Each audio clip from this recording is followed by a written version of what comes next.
Olá, sejam todos muito bem-vindos ao canal do YouTube do Centro Espírita Allan Kardec, na cidade de Campinas. Nesse momento vamos iniciar a preleção, que é uma reflexão acerca de um capítulo do Evangelho segundo o Espiritismo, de Allan Kardec. Mas antes de iniciarmos, eu gostaria de convidar a todos para uma breve prece. Querido Mestre Jesus, somos imensamente gratos pela oportunidade de estarmos aqui reunidos nesse momento para podermos falar sobre suas passagens, seus ensinamentos, o seu amor. Que possamos estar com os nossos corações abertos e predispostos a assimilar tudo aquilo que com tanto amor nos deixou em sua passagem. Fique conosco, Mestre Jesus, hoje e sempre. Bom, então, hoje nós faremos uma abordagem de alguns tópicos acerca da fé, que tem por base o capítulo 18 do Evangelho segundo o Espiritismo, intitulado A Fé que Transporta Montanhas. O primeiro ponto é sobre o quanto realmente temos uma fé sólida e como nós podemos fazer para que a gente consiga ter essa fé. Muitos de nós, para desenvolver a fé, nós acabamos nos envolvendo com algum tipo de religiosidade, onde muitas possuem os seus artigos de fé, se podemos chamar assim, e que seriam isso pontos doutrinários ou crenças aceitas como verdadeiras, sem a necessidade de prova ou demonstração. Porém, certas vezes, a vida nos chama para que nós venhamos a refletir acerca das coisas que acontecem conosco e ao nosso redor. E é nesse momento, quando convivemos com proposições que não possuem fundamentos sólidos, elas tendem a ficar frágeis. E se essas proposições não estão relacionadas a algo que mantenha a nossa fé consistente, certamente a nossa fé ficará fragilizada. Então, seguindo essa linha, nós podemos dizer que existem dois tipos de fé: a fé cega e a fé raciocinada. A pessoa que possui a fé cega é aquela que apoia a forma de pensar sem examinar ou contestar nada. Ou seja, se algo é falso ou verdadeiro. E isso pode levar a duas situações. Ou desenvolver um fanatismo, porque ela vai precisar mergulhar profundamente nos conceitos que ela acredita para que esses conceitos consigam sobreviver. Ou também levará a uma descrença.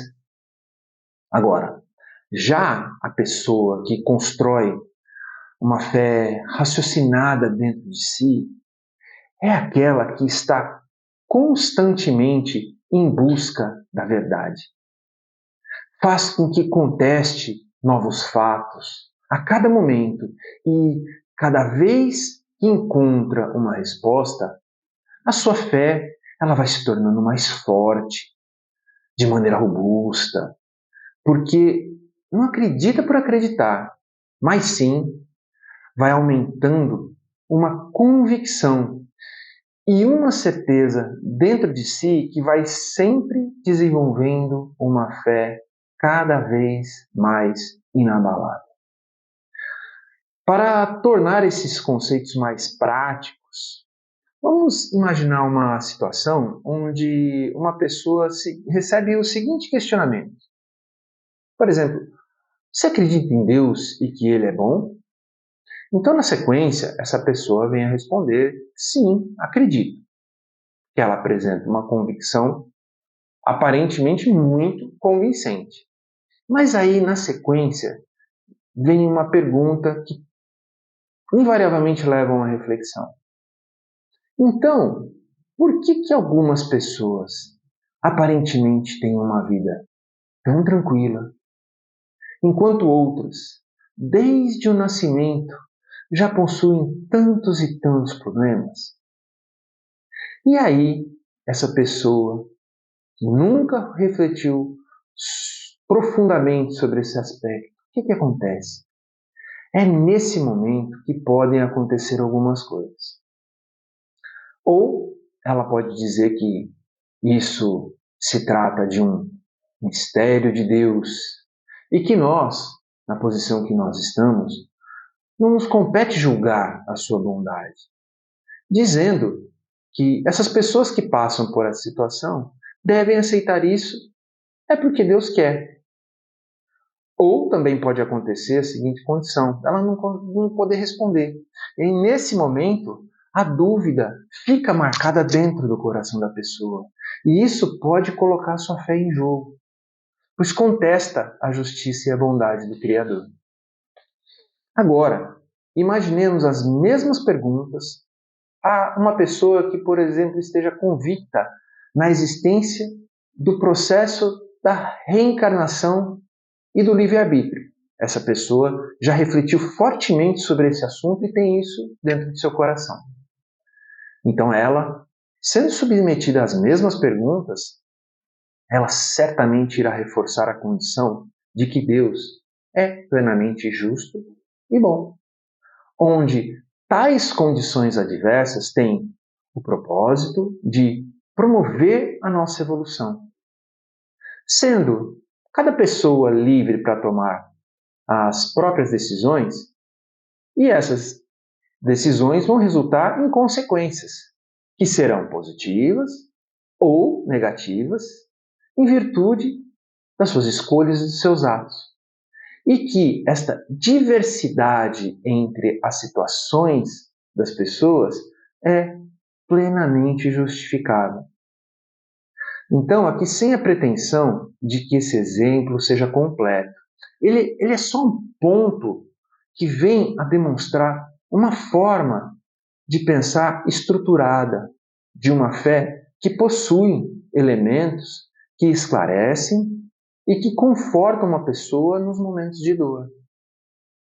Questionar os pontos que possam vir a causar dúvidas para estes assuntos relativos à fé.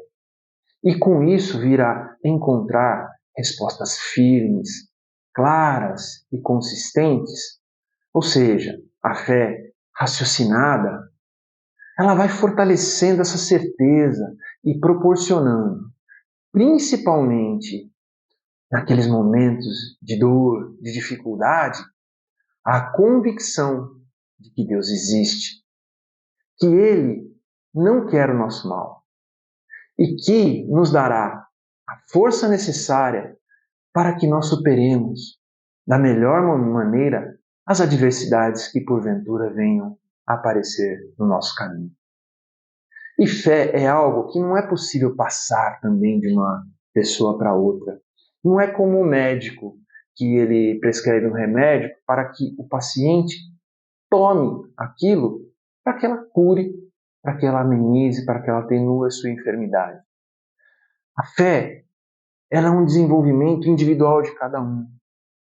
Todos nós precisamos achar os meios de desenvolver a nossa fé, porque ela não chega até nós. É importante que tenhamos sinceridade para conosco mesmo, para com os nossos propósitos.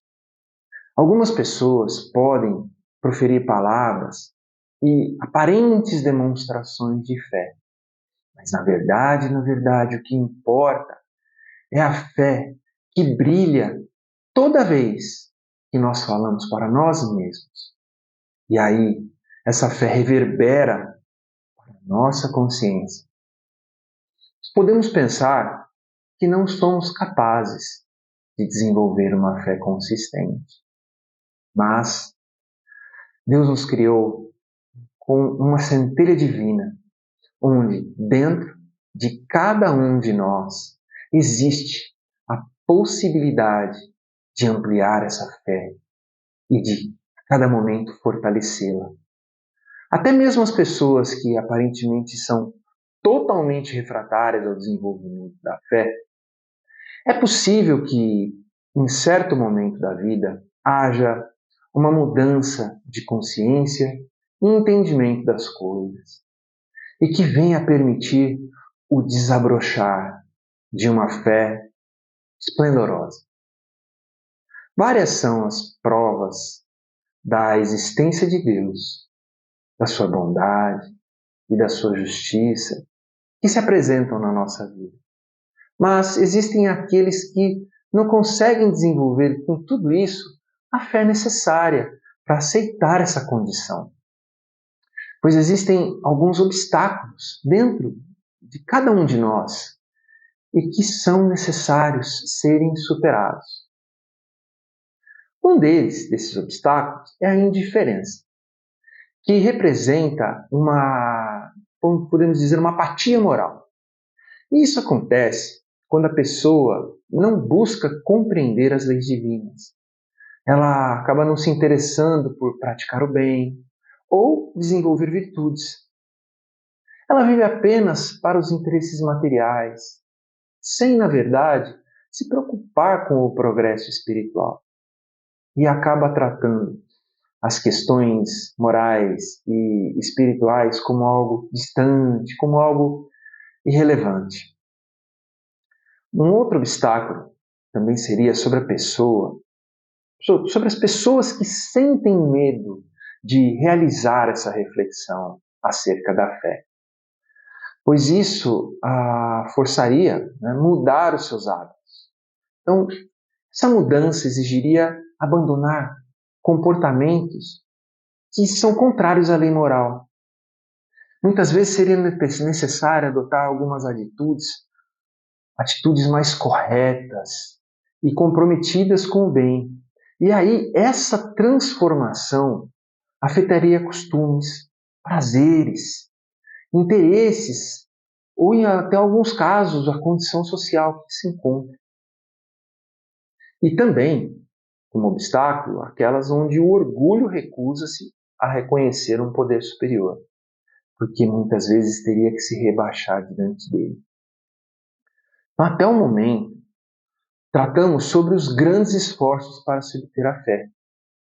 Mas é fato que algumas pessoas também, nós conhecemos ao nosso redor, já possuem uma fé tão intensa, tão inabalável, que tudo isso que foi apresentado até o momento parece que não foi necessário, muito pelo contrário. Até parece que essa pessoa teve muito fácil de se adquirir essa fé. Então, por que isso acontece para algumas pessoas? Essa facilidade de assimilar as verdades que o Espiritismo nos elucidou é sinal evidente do progresso conquistado através de experiências anteriores, de outras vivências, vidas anteriores. Agora, já ao contrário, também é possível reconhecer quando há um atraso nesse processo de desenvolvimento da fé. E não basta ter a fé sem que haja a devida compreensão. Ter o entendimento não somente sobre os assuntos que fortalecem a fé, mas sobre tudo que nos cerca, nos fortalece a alma para que tratemos de todos os assuntos relativos às nossas vidas de maneira mais sólida. Para que nós possamos fazer uma analogia para uma condição do nosso dia a dia. Então, imaginemos, existe uma rua com uma leve ladeira, onde os carros parecem subir sozinhos. Isso é um fato real. Você deixa o carro desligado, sem estar com o sistema de freio, né, dele acionado, e aí quando você solta o carro ali, sem determinada frenagem, ele parece que ele sobe ao invés de descer. Isso acontece. Tem um lugar conhecido, chama Rua do Amendoim. Ela é localizada no bairro das Mangabeiras. na cidade de Belo Horizonte, Minas Gerais. Então, aparentemente, quando você pega aquele carro e ele parece subir, você fala, nossa, o que aconteceu? Está contrariando todas as leis que eu conheço. Mas, na verdade, ali, trata-se de uma ilusão de ótica, causada pela topografia do local. O terreno, ele tem uma configuração que ele faz com que uma descida leve acabe parecendo uma subida. Então, fazendo com que carros desligados em um ponto morto pareçam subir na rua. Então, só para a gente poder fazer uma conexão disso que a gente expôs agora, né, para os assuntos que nós estávamos tratando, o que significa? Sem que nós façamos uma devida verificação e sem que nós tenhamos uma devida compreensão sobre um assunto, e tratamos do assunto de fé, a pessoa pode acreditar que um carro pode, sem estar devidamente com o freio acionado e engatado, subir uma ladeira ao invés de descer. Então, isso vale, reforçando, para os assuntos de fé. Ver fenômenos que promovam alguma percepção, ela pode acabar promovendo para todos aqueles que não tiverem a devida compreensão dos fatos, se ludibriarem e fazerem as escolhas equivocadas. Então, lembremos, a fé que se baseia em fatos observáveis e lógica é chamada de fé raciocinada. Essa fé é sólida, pois não entra em conflito com a razão. Então, é necessário que todos nós tornemos a nossa fé proveitosa. Para isso, precisamos, além de compreender bem aquilo que os ensinamentos até aqui apresentados nos mostraram, nós façamos um movimento dentro dos nossos corações para que desenvolvamos a esperança e a prática da caridade em nossas vidas. Não é a fé que sustenta a esperança de vermos cumpridas as promessas do Senhor. Porque se não tivermos a fé, que nós esperaremos? A fé, quando verdadeiramente compreendida e quando verdadeiramente vivida, torna-se uma postura diante da vida. Não é apenas acreditar em Deus, mas agir conforme os valores divinos, mesmo quando isso exige firmeza diante da dúvida, da crítica e muitas vezes da zombaria. A verdadeira fé é aquela que transforma o ser, que resiste às tempestades morais, que inspira o exemplo e nunca a imposição. A fé que transforma não precisa convencer, ela acaba inspirando as pessoas. É como uma luz que não ofusca, mas que ilumina. Quando vivida com sinceridade, ela toca até os corações mais resistentes. Não por palavras bonitas, mas pela verdade que emana das atitudes. A fé plena não se impõe. Ela convida, ela acolhe, ela eleva. E sua maior força está no exemplo silencioso de quem vive com esperança, mesmo diante das provas da vida.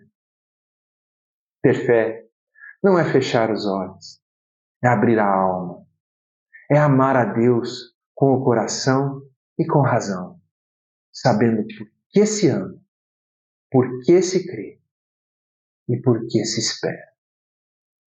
A fé bem vivida não exige submissão, mas consciência. Ela não se impõe, ela convida ao entendimento. E quando vivida com clareza e confiança, essa fé realiza o que parecia impossível. E não por mágica, mas por força do Espírito que se une ao bem e à verdade. A fé é um sentimento inato que revela a consciência das imensas faculdades espirituais que o ser humano possui em estado latente. Quando cultivadas pela vontade, essas faculdades desabrocham e elas acabam permitindo realizações extraordinárias. Historicamente, a fé foi compreendida apenas sob o aspecto religioso, pois o Cristo a exaltou como força poderosa. No entanto, os milagres que ele e os apóstolos realizaram, sempre falando milagres entre aspas, porque milagres nós no Espiritismo nós aprendemos que ele não existe, que são forças da natureza muito bem coordenadas por Deus. Foi ampliada isso para nós a partir do Espiritismo e do Magnetismo. A fé pode ser humana ou divina, dependendo da aplicação das faculdades intelectuais, voltadas às necessidades terrenas ou às aspirações espirituais. O homem que tem na fé a aplicação da sua intelectualidade vê na sua capacidade de realizar grandes empreendimentos. O homem de bem, movido pela certeza da vida futura, encontra na fé a força para praticar o bem, mesmo em situações difíceis. E esses atos são considerados verdadeiros milagres de caridade e abnegação. Não há tendência negativa que não possamos vencer. E a fé que podemos encontrar dentro de nós, lá encontramos os elementos necessários para fortalecê-la, seguindo os ensinamentos que o Espiritismo nos deixou, sempre alicerçados pelo amor e exemplo do nosso amado Mestre Jesus. E, por fim, através da mensagem de Meimei, que foi psicografada por Francisco Cândido Xavier e intitulada Confia Sempre, nós rogamos a Deus que nos fortaleça na caminhada e que nos mostre os caminhos para fortalecermos a nossa fé. A mensagem nos diz assim: não percas a tua fé entre as sombras do mundo. Ainda que os teus pés estejam sangrando, segue para a frente, erguendo-a por luz celeste acima de ti mesmo. Crê e trabalha. Esforça-te no bem e espera com paciência. Tudo passa e tudo se renova na terra, mas o que vem do céu permanecerá. De todos os infelizes, os mais desditosos são os que perderam a confiança em Deus e em si mesmo, porque o maior infortúnio é sofrer a privação da fé e prosseguir vivendo. Eleva, pois, o teu olhar e caminha. Luta e serve. Aprende e adianta-te. Brilha a alvorada além da noite. Hoje é possível que a tempestade te amarfanhe o coração e te atormente o ideal, aguilhoando-te com a aflição ou ameaçando-te com a morte. Não te esqueças, porém, de que amanhã será um outro dia. Que Jesus, nosso Mestre, que Deus de sua infinita bondade esteja entre nós, que possa fazer com que a nossa fé se fortaleça, que o nosso amor esteja mais vivo a cada dia e que nos dê a coragem necessária para que vencemos as nossas sombras, que trilhemos o caminho que Jesus nos ensinou. Muito amor e muita paz.